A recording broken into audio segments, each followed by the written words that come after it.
अस्सलामु अलैकुम वरहमतुल्लाहि वबरकातुहू। दोस्तों, जैसा कि सहायक उर्दू अनुवादक का रिज़ल्ट को लेकर हम सभी लोग परेशान हैं और बहुत सारे हज़रात हैं जो इसमें मेहनत कर रहे हैं जल्द से जल्द रिज़ल्ट को शाये करवाने के लिए।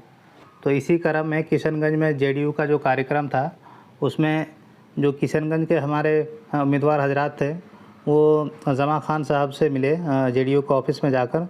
तो पहले तो उन्होंने कहा कि अभी चुनाव के वक्त आप लोगों का कुछ नहीं हो सकता है, ये सारी चीज़ें हम लोग बाद में देखेंगे। लेकिन फिर बाद में उन्होंने रिस्पॉन्स किया कि नहीं, ठीक है, आप लोगों का 7 तारीख को आइए, आप लोगों का जो भी समस्या है उस पर हम लोग बात करेंगे। तो मेरा एक सुझाव ये है कि जहाँ जहाँ भी जेडीयू को सीट मिला है वहाँ उनका कार्यक्रम होगा। तो सहायक उर्दू अनुवादक का जो उम्मीदवार हैं लगभग सभी ज़िले से हैं और जेडीयू को सीट वहीं से मिला होगा जहाँ पे ज़्यादातर मुस्लिम हैं। जो किशनगंज के उम्मीदवार थे वो किशनगंज में जाके मिले। जब मान लिए अररिया में कार्यक्रम होंगे तो अररिया के जो भी उम्मीदवार हैं वो अररिया वाले जाके उनसे मिले। कटिहार में अगर जब प्रोग्राम होगा तो कटिहार के जो उम्मीदवार हैं वो जाके मिले। यानी जिस ज़िले में भी उनका कार्यक्रम होगा, अगर हम लोग उस तरह से जाके उनसे मिले तो मेरे ख़्याल से ये चीज़ें थोड़ी और इफ़ेक्टिव हो सकती है। जो हम लोग अपने रिज़ल्ट को निकलवाने के लिए कोशिश कर रहे हैं तो उसमें थोड़ा सा और ज़्यादा हम लोगों को बेनिफिट मिल सकता है, क्योंकि ये रिपोर्ट तो उन लोगों को जाएगा कि सब जगह से यही मांगे उठ रही है और अभी उन लोगों को मुस्लिम वोट भी चाहिए। तो ये चीज़ें हो सकता है कि उन लोगों के दिमाग में आए और कहे कि जल्द से जल्द हम लोग का रिज़ल्ट निकाल दिया जाए। क्योंकि हम लोग सिर्फ यही मांग करेंगे कि हम लोगों का रिज़ल्ट अभी आप सिर्फ पब्लिश करवा दीजिए, उसके बाद आप ज्वाइनिंग आप 1 महीना बाद दीजिए या फिर इलेक्शन के बाद दीजिए, जब दीजिए, लेकिन फ़ाइनल मेरिट लिस्ट आप जल्द से जल्द जारी करवा दीजिए।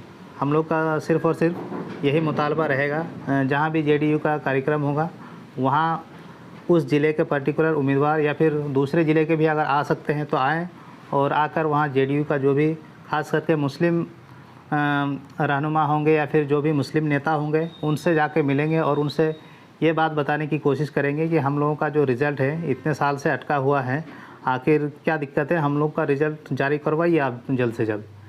तो इस प्लान का मेरे ख्याल से इफ़ेक्ट पड़ेगा और हम लोग का हो सकता है कि रिज़ल्ट जल्द से जल्द जारी हो जाए। तो ख़ास करके सीमांचल वाले जितने भी स्टूडेंट हैं, क्योंकि सीमांचल में मुस्लिम ज़्यादा हैं और उम्मीदवार भी यहाँ पे ज़्यादा हैं, तो सीमांचल के उम्मीदवार ख़ास करके एक्टिव रहे, क्योंकि इतने दिन तक तो पटना के उम्मीदवार हैं वो काफ़ी ज़्यादा एक्टिव रहे। पटना में जो भी काम हुआ उन लोग किए।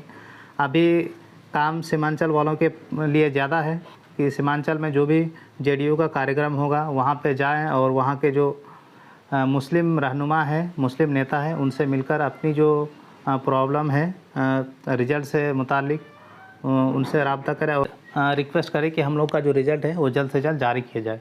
उसके लिए सभी ज़िले के जितने भी उम्मीदवार हैं सब लोग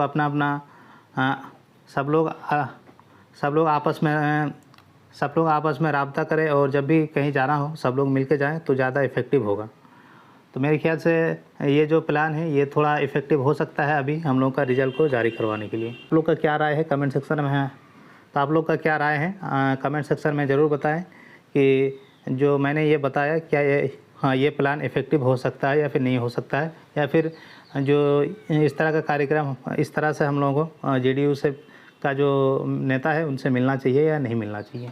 जो भी हज़रात नए हैं वीडियो को लाइक और चैनल को सब्सक्राइब ज़रूर से करें, ताकि हम लोग का जो रिज़ल्ट फंसा हुआ है इससे मुतालिक जितने भी इम्पॉर्टेंट इन्फॉर्मेशन है या सलाह मशवरा है वो आप लोगों से आप लोगों को दी जा सके। अस्सलामु अलैकुम वरहमतुल्लाहि वबरकातुहू।